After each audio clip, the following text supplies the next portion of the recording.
A falência de 3 bancos americanos pode impactar a economia brasileira. Como isso deve se dar, nós vamos entender mais, chamando o Sidnei Fernandes em São Paulo, que tem as informações. Sidnei, boa noite para você.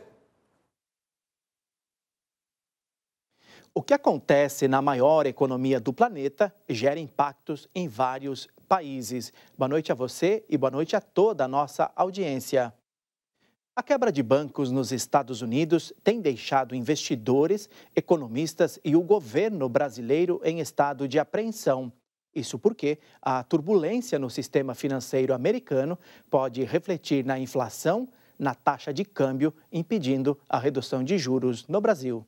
Nas últimas semanas, os bancos norte-americanos Silicon Valley, Silvergate e Signature fecharam por falência. A notícia se espalhou pelo mundo e assustou muitos investidores. São bancos que atuam de uma maneira específica, quer dizer, você tem alguns ineditismos aí.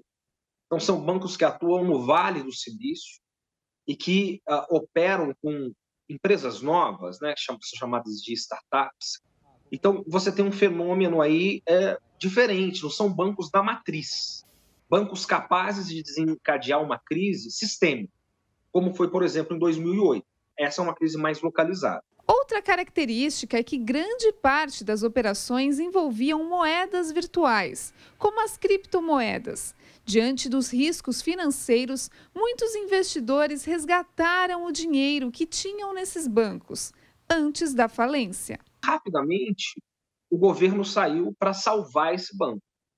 Então, a Bolsa se acalmou, um pouco depois do efeito da crise, né?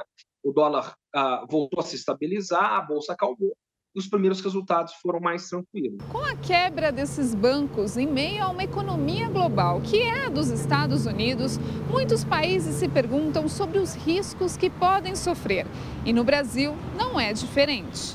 Considerando que isso fique localizado, o que poderia afetar é a política monetária dos Estados Unidos, né? E com isso afetando também com reflexo na nossa política monetária. Então, nas decisões futuras do Banco Central em relação à taxa de juros. Mas não um risco de que a economia brasileira seja impactada no curto prazo pelo sistema bancário brasileiro. O sistema bancário ele é bastante sólido, capitalizado, o brasileiro não vai enfrentar dificuldades por conta desse episódio.